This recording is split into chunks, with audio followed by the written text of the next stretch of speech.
Human জিওগ্রাফির unit 1-এর 4-এর দাগ দেখো। 4 নম্বর দাগে কি রয়েছে না, রয়েছে space, society and cultural region, এবং এই কালচারাল রিজিয়নের আন্ডারে রয়েছে ল্যাঙ্গুয়েজ অ্যান্ড রিলিজিয়ন। এই বিষয়গুলো আমাদেরকে একটু জানতে হবে। এগুলো আমি সংক্ষেপে একটু আলোচনা করে দিচ্ছি, তারপর তোমরা পড়বে। স্পেস, স্পেস কথার অর্থ কি? স্পেস কথার অর্থ ব্যক্তিস্থান বা দেশ বা পরিসর। এখানে দেশ বলতে আমরা কোনো কান্ট্রিকে বলছি না, অর্থাৎ ভারত, পাকিস্তান, আমেরিকা, জাপান এই অর্থে কিন্তু এখানে দেশ বলা হয়নি। এখানে স্পেস কথার অর্থ হলো একটা এলাকা, একটা স্থান। আমরা একটু আলোচনা করলে তোমরা বুঝতে পারবে। এই যে সমাজ এবং এই সমাজবদ্ধ মানুষের যাবতীয় সৎ প্রবৃত্তি, অর্থাৎ কীরকম না, সংস্কৃতির যে ধারা পৃথিবীতে একটি নির্দিষ্ট ব্যক্তিস্থল বা পরিসর বা দেশকে কেন্দ্র করেই প্রবাহিত হয়। পৃথিবীতে যাবতীয় মানবিক ক্রিয়াকলাপ একটি নির্দিষ্ট পরিসরেই আলোচিত হয়। বাস্তবে সমাজের গঠন, ক্রমবিকাশ, মানুষের বিভিন্ন পরিবেশ, মানুষের আশা আকাঙ্ক্ষা, মূল্যবোধ, জীবনযাপন প্রভৃতি বিষয়ে একটি নির্দিষ্ট ব্যক্তিস্থলের নিরিখেই গড়ে ওঠে। অর্থাৎ স্পেস হচ্ছে একটা এলাকা, একটা স্থান যেখানে মানুষ তার যাবতীয় ক্রিয়াকলাপ, তার যাবতীয় সামাজিক, অর্থনৈতিক সমস্ত কিছু কাজকর্ম যেখানে গড়ে ওঠে তাকেই আমরা বলি ব্যক্তিস্থান বা দেশ বা পরিসর। গ্রিক দার্শনিক অ্যারিস্টটল কি বলেছেন না, ব্যক্তিস্থল হলো কোনো বস্তুর যুক্তিসঙ্গত অস্তিত্বের আধার। অর্থাৎ যেখানে মানুষ যুক্তিসঙ্গত ন্যায়ভাবে তার কাজকর্ম করবে, সেই রকম একটা এলাকা, তাকেই আমরা বলছি স্পেস। আর কি না, ব্যক্তিস্থল অন্যভাবে বলা যায় যে ব্যক্তিস্থল হলো সীমাহীন ত্রিমাত্রিক পরিসর, যার কোনো সীমাহীন, অনেক বড় হতে পারে, কোনো নির্দিষ্ট আকার আয়তন নাও থাকতে পারে, যার মধ্যে বিভিন্ন ঘটনাবলী আপেক্ষিকভাবে অবস্থিত এবং আপেক্ষিক দিকে বিস্তৃত। অর্থাৎ আবারও বলছি, স্পেস হচ্ছে একটা এলাকা, একটা স্থান, একটা জায়গা যেখানে নানান ধরনের মানবিক ক্রিয়াকলাপগুলো গড়ে ওঠে। আমরা আরেকটু এর শ্রেণীবিভাগ, কত ধরনের স্পেস হয়, এটা পড়লে আরেকটু আমাদের ধারণা পরিষ্কার হবে। মোটামুটি স্পেসকে দুভাগে ভাগ করা হয়েছে। কি না, এক, পার্থিব বা নিরপেক্ষ দেশ, এবং দুই, সামাজিক বা আপেক্ষিক দেশ। নিরপেক্ষ দেশ কাকে বলে না, নিরপেক্ষ দেশ হলো একটি স্বতন্ত্র বাহ্যিক, প্রকৃত এবং বাস্তব কিংবা অভিজ্ঞতার মাধ্যমে অর্জিত সত্তা যার যথার্থ অস্তিত্ব বিদ্যমান। অর্থাৎ এটার একটা অস্তিত্ব রয়েছে, আমরা একে দেখতে পাই, স্পর্শযোগ্য, একে আমরা ছুঁতে পারি, একে চোখে দেখা যায় ও পরিমাপও করা যায়। এই রকম যে এলাকা, তাকে আমরা নিরপেক্ষ বা পার্থিব ব্যক্তিস্থল বা দেশ বলি। অর্থাৎ পার্থিব অর্থাৎ যা রয়েছে। দু নম্বর কি না, সামাজিক বা আপেক্ষিক ব্যক্তিস্থল বা দেশ। আপেক্ষিক কথার অর্থ হচ্ছে, এটা থেকে আমরা বুঝতে পারছি যে এটা অনুমেয়, আমরা এটা অনুভব করতে পারি, এটা সামাজিকভাবে সৃষ্ট। এটা কি না, যে দেশ একান্তভাবে কাল ও প্রক্রিয়ার সাথে যুক্ত তাকে আপেক্ষিক দেশ বলা হয়। অর্থাৎ আপেক্ষিক ধারণায় দেশ কোনো বস্তুর আধার নয়, বস্তুর ওপর আরোপিত গুণ। এই আপেক্ষিক দেশ হলো সামাজিক দেশ, যেগুলি আমরা নিজেদের কর্মধারার মাধ্যমে সৃষ্টি করি। অর্থাৎ আমরা একে আমাদের কাজকর্মের মধ্য দিয়ে আমরা সামাজিকভাবে যে নানান ধরনের কাজকর্ম করি, নানান ধরনের অর্থনৈতিক কাজকর্ম করি, নানান ধরনের সাংস্কৃতিক কাজকর্ম করি, এগুলোর মধ্য দিয়ে আমরা এই সমস্ত এলাকা, এই সমস্ত পরিসর সৃষ্টি করি। তোমরা লক্ষ্য করবে যে দেখো, আমাদের এই জেলার, আমাদের এই রাজ্যের সমস্ত জায়গা কিন্তু একই রকম সংস্কৃতি সম্পন্ন নয়। যেখানে যে ধরনের মানুষ আছে, তাদের মননশীলতা যেমন, তাদের কর্মপ্রবণতা যেমন, তারা কী ধরনের কাজ করে, তারা কিভাবে পড়াশুনো করে, তারা কৃষিজীবী নাকি তারা শিল্পে কাজ করে, এই সমস্ত কিছুর ওপর এক একটা পরিসরের এক এক ধরনের বৈশিষ্ট্য গড়ে ওঠে। গ্রামের দিকে গেলে আমরা দেখতে পাই যে এগ্রিকালচারাল সোসাইটি যেখানে রয়েছে, সেখানকার এক ধরনের মানুষের জীবন জীবিকা, জীবনযাত্রা প্রণালী, মননশীলতা, তাদের চাহিদা, আশা, আকাঙ্ক্ষা এক এক রকম। সেটা একটা পরিসর। আবার আমরা যদি কোনো শিল্পাঞ্চলে চলে যাই, কোনো শহরাঞ্চলে চলে যাই, সেখানকার মানুষেরা একটু অন্যরকম। তারা প্রধানত দ্বিতীয় বা তৃতীয় শ্রেণীর কাজের সাথে যুক্ত, সেকেন্ডারি বা টার্সিয়ারি ধরনের কাজকর্ম করে। তাদের সামাজিকতা একটু অন্যরকম। তারা গ্রামীণ সমাজ ব্যবস্থার থেকে অনেকটা আলাদা, ফলে সেটা একটা আলাদা পরিসর। অতএব সেটা একটা আলাদা ব্যক্তিস্থল বা একটা আলাদা স্পেস। এবার এই সামাজিক স্পেসকে আমরা আবারও অনেকগুলো ভাগে ভাগ করি, তোমরা পড়বে।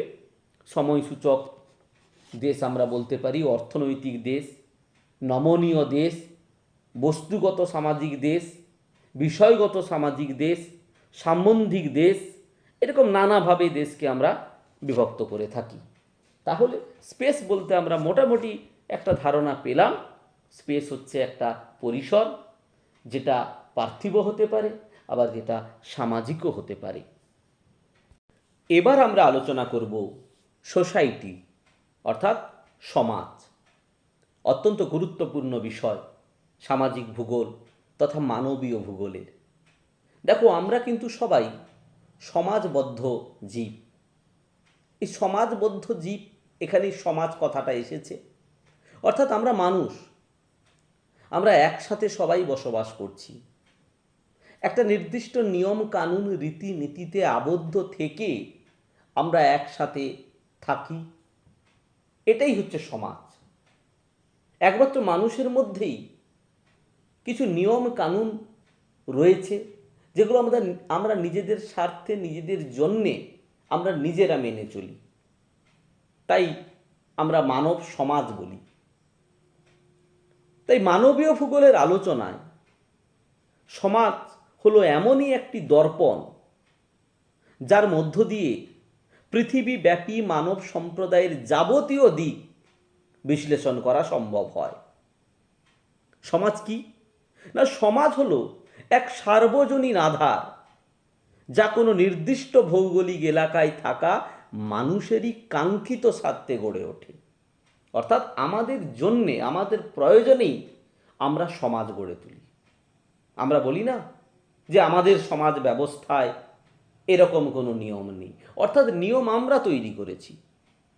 আমাদের সমাজ, আমরা যাতে ভালোভাবে থাকি, ঠিকঠাকভাবে থাকি, সুন্দরভাবে জীবনযাপন করি, এর জন্য আমরা কিছু নিয়ম তৈরি করেছি এবং আমরা আমাদের স্বার্থে সেই সমস্ত নিয়মগুলোকে মেনে চলি। এটাই হচ্ছে সমাজ। তাই সমাজ কাকে বলবো না, বিভিন্ন সমাজবিদদের মতে সমাজ এমনই একটি ঐক্যস্থল, যেখানে সংগঠন, প্রথাগত সম্পর্কের যোগসাধন, ব্যক্তিবর্গের অনুষঙ্গ একত্রিত বন্ধনে আবদ্ধ। অর্থাৎ এটা একটা মিলনস্থল, ঐক্যস্থল।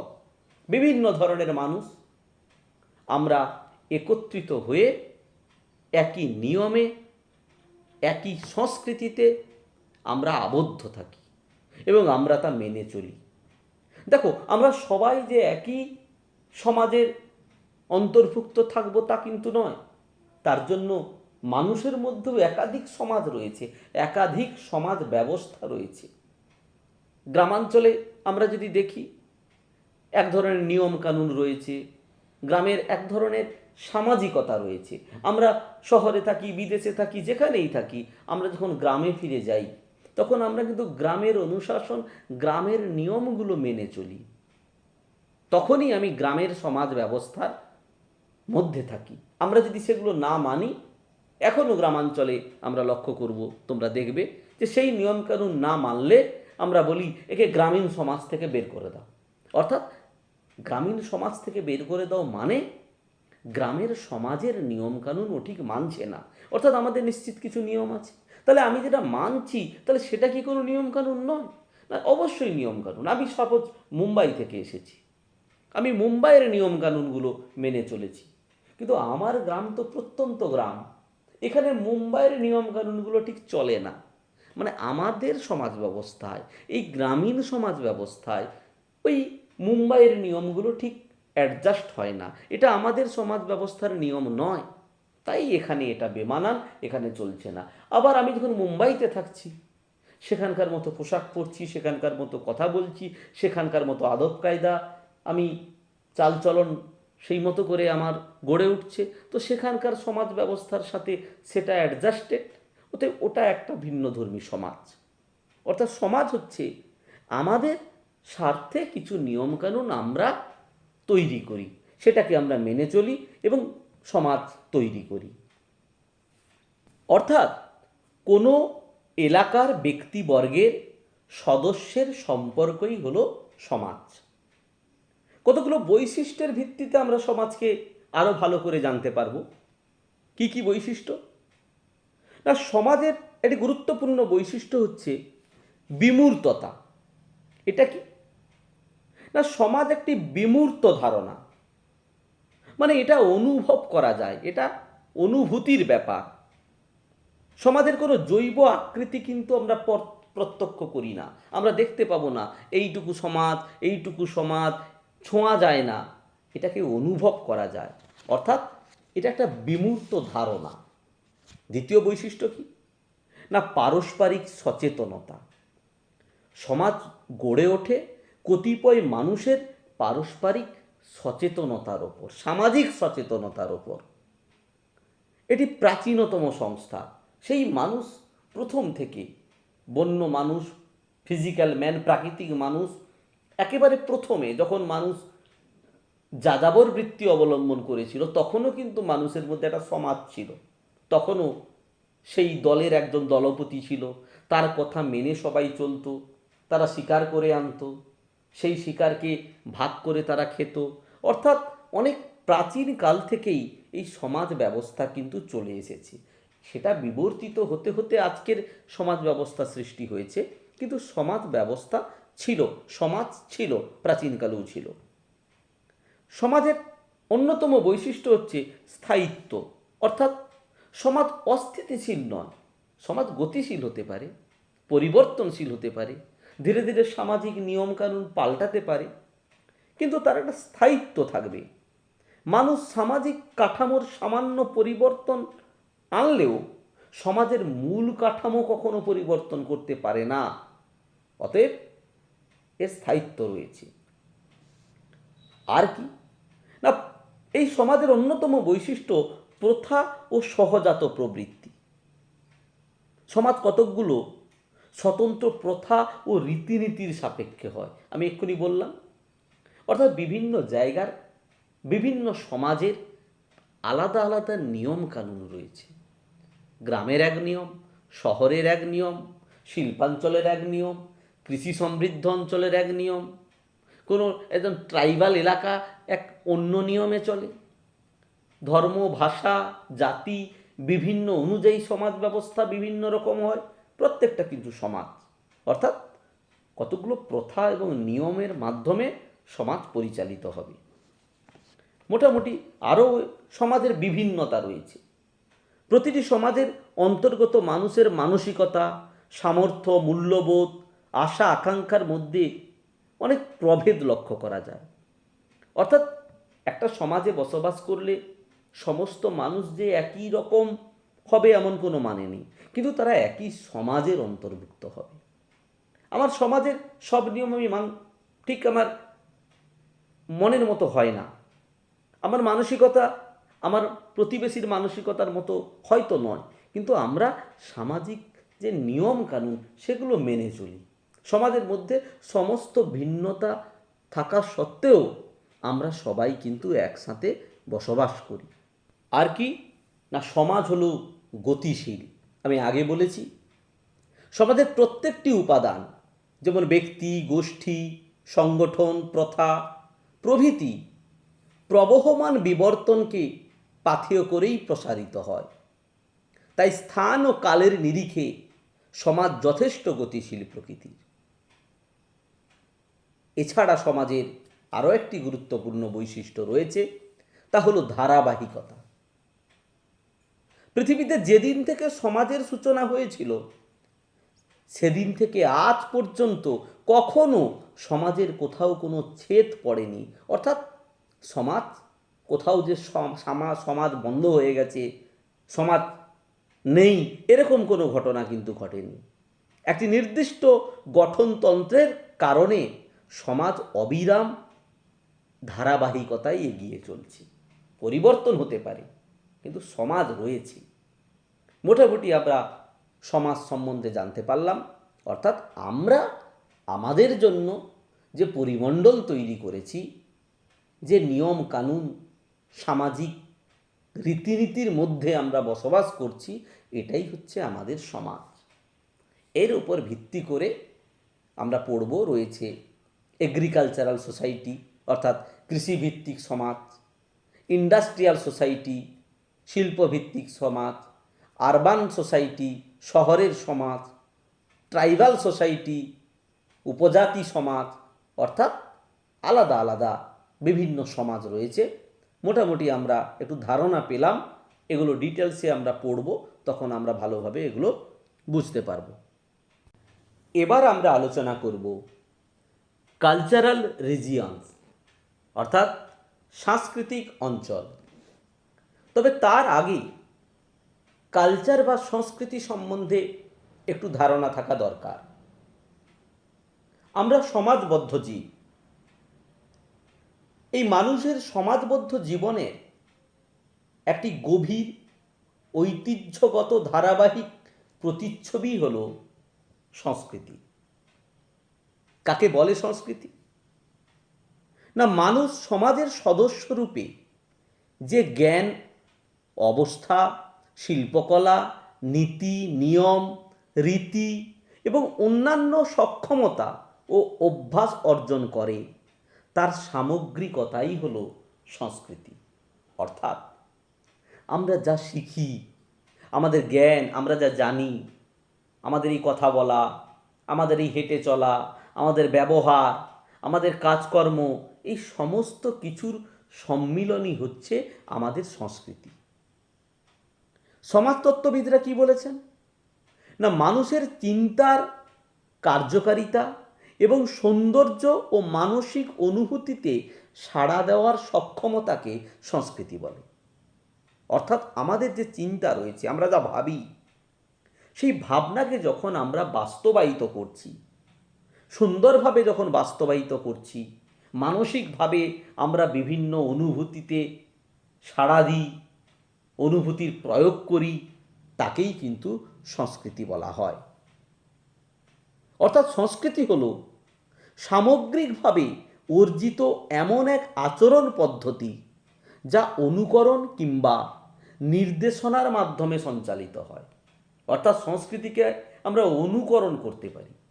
আমি এক ধরনের রীতি নীতি আদব কায়দাতে বিশ্বাসী, আমি জানি, আমি দেখলাম আরেকজন খুব ভালোভাবে ওই কাজগুলো করছে, অন্যভাবে করছে, অন্য কায়দায় করছে, আমরা সেটা কি করি না, তার কাছ থেকে সেটা গ্রহণ করি। অর্থাৎ এটা থেকেই কিন্তু সংস্কৃতির একটি বৈশিষ্ট্য পাই আমরা, যে সংস্কৃতি স্থানান্তরযোগ্য। অর্থাৎ সংস্কৃতি এক এলাকা থেকে অন্য এলাকায় স্থানান্তরিত হয়। এই ধরো তোমরা এসেছো, এখানে আমরা সবাই একসাথে মিলিত হয়েছি। আমাদের প্রত্যেকের বাড়ি আলাদা আলাদা জায়গায়, আমরা আলাদা আলাদা আলাদা জায়গায় আলাদা আলাদা সংস্কৃতি মনস্ক। আমার বাড়ি যেখানে, সেখানে আমার মতো করে সমাজ ব্যবস্থা রয়েছে, সেই সমাজ ব্যবস্থা থেকে আমার মতো করে আমরা সংস্কৃতি লাভ করেছি। আজকে আমরা সবাই এক জায়গায় মিলিত হয়েছি। এখানে কি হয়েছে না, সংস্কৃতির সম্মিলন হয়েছে, এবং এখানে সমস্ত সংস্কৃতি এক জায়গায় মিলিত হওয়ার ফলে, কনভার্জেন্স হওয়ার ফলে কি হয়েছে, একটি নতুন সংস্কৃতি তৈরি হতে পারে। প্রত্যেকের সংস্কৃতির ভালো ভালো জিনিসগুলো আমরা কালেক্ট করতে পারি, যে সবাই মিলে সংস্কৃতির খারাপ দিকগুলোকে বাদ দিয়ে ভালো ভালো জিনিসগুলো নিয়ে একটা নতুন সংস্কৃতি তৈরি করতে পারি। তাই সংস্কৃতি কি না, সংস্কৃতি স্থানান্তরযোগ্য, অর্থাৎ এক জায়গা থেকে অন্য জায়গায় আসে, আবার এই সংস্কৃতি এখান থেকে অন্যত্র চলে যায়। যেভাবে পাশ্চাত্য থেকে সংস্কৃতি আমাদের দেশে এসেছে, আমাদের ভারতীয় সংস্কৃতি অন্যত্র প্রবাহিত হয়েছে। আজকে আমেরিকাতে দুর্গাপুজো হয়, এটা ভারতীয় সংস্কৃতি আমেরিকাতে গেছে। আজকে আমরা ক্রিসমাস ডে পালন করি, বাইরের সংস্কৃতি আমরা গ্রহণ করেছি। গ্রামাঞ্চলে বিভিন্ন পুজো, বিবাহ, সমস্ত রীতিনীতি অনেকটা শহুরে কালচার প্রবেশ করেছে। অর্থাৎ সংস্কৃতি হচ্ছে এই জিনিস, আমরা যে কাজকর্মগুলো করি, সামাজিকভাবে যে কাজকর্মগুলো করছি, তাকেই আমরা সংস্কৃতি বলি। তো এই সংস্কৃতির মধ্য দিয়েই আমাদের সিলেবাসে যেটা রয়েছে সেটা কালচারাল রিজিয়ন। সেটা কি না, সাধারণত সাংস্কৃতিক বৈচিত্র্যের সমধর্মিতার ভিত্তিতে চিহ্নিত মানব সভ্যতার সাংস্কৃতিক আদান প্রদানমূলক বিশেষ ক্ষেত্রগুলিই হল সাংস্কৃতিক অঞ্চল। অর্থাৎ সংস্কৃতিগত সমধর্মিতা থাকবে যে অঞ্চলে, তাকে আমরা সাংস্কৃতিক অঞ্চল বলবো। আমরা ভাষা, ধর্ম, জাতি, খাদ্যাভ্যাস, পোশাক, এগুলো সংস্কৃতির উপাদান। এগুলো যে সমস্ত জায়গায় প্রায় একই ধরনের, অল্প বিস্তর পার্থক্য থাকতে পারে, কিন্তু মোটামুটি একই ধরনের, তাহলে সেই জায়গার মানুষের সংস্কৃতিও অনেকটা একই রকম। তাই সেই এলাকাটা একটা পৃথক সাংস্কৃতিক অঞ্চল। অর্থাৎ সাংস্কৃতিক অঞ্চল হল পৃথিবীর এমন এক অঞ্চল যেখানে এক বিশেষ সংস্কৃতি মনস্ক সমাজের বাস। তাহলে দেখো, আমি যেটা বললাম যে সেই অঞ্চল যেখানে যত মানুষ বসবাস করবে তারা একটি বিশেষ ধরনের সংস্কৃতি মনস্ক হবে, একই ধরনের, যাদের সমধর্মী জীবনযাপন এবং সমধর্মীয় মূল্যবোধ হলো বেঁচে থাকার একমাত্র রসদ। অর্থাৎ সবাই প্রায় একই ধরনের। তাই পৃথিবীর যে সমস্ত ব্যক্তিস্থলগুলিতে মানুষের ভাষা, ধর্মীয় মূল কাঠামো, খাদ্য, বস্ত্র, বাসস্থান, আচার ব্যবহার, প্রযুক্তিগত উৎকর্ষতার সমধর্মী বিস্তার পরিলক্ষিত হয়েছে, সেগুলিকে আমরা পৃথক পৃথক সাংস্কৃতিক অঞ্চল হিসাবে চিহ্নিত করেছি। মোটামুটি কালচারাল রিজিয়ন কি আমরা বুঝতে পারলাম। অর্থাৎ কালচারাল রিজিয়নের কতকগুলো বৈশিষ্ট্য আমরা বলতে পারি, যে সাংস্কৃতিক অঞ্চল হলো ভূপৃষ্ঠের বিশেষ কোনো অনুকূল ভৌগোলিক পরিবেশে বিকশিত হয় এমন অঞ্চল। অর্থাৎ ভূপ্রকৃতি পার্থক্যে, পরিবেশের পার্থক্যে মানুষের খাদ্য, বস্ত্র, বাসস্থান, মননশীলতা এগুলো পাল্টায়। ফলে সাংস্কৃতিক অঞ্চলও ভৌগোলিক পরিবেশের ওপর অনেকটা নির্ভরশীল। আর কি বৈশিষ্ট্য হতে পারে না, সাংস্কৃতিক অঞ্চলগুলিতে সংস্কৃতি মনোভাব সম্পন্ন বিশিষ্ট জনসমাজ কতকগুলি ঐতিহ্য নিয়ে বসবাস করে, আমরা আগে বলেছি এগুলো। আর কি না, সাংস্কৃতিক অঞ্চলগুলিতে বিভিন্ন মানবিক ও সাংস্কৃতিক বিষয়গুলির মধ্যে একটি সুস্পষ্ট সমন্বয় গড়ে ওঠে।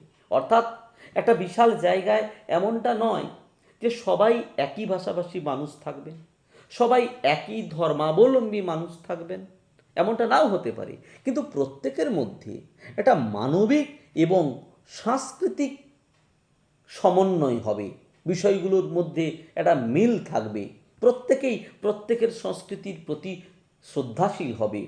এভাবেই কোনো সাংস্কৃতিক অঞ্চল গড়ে উঠবে।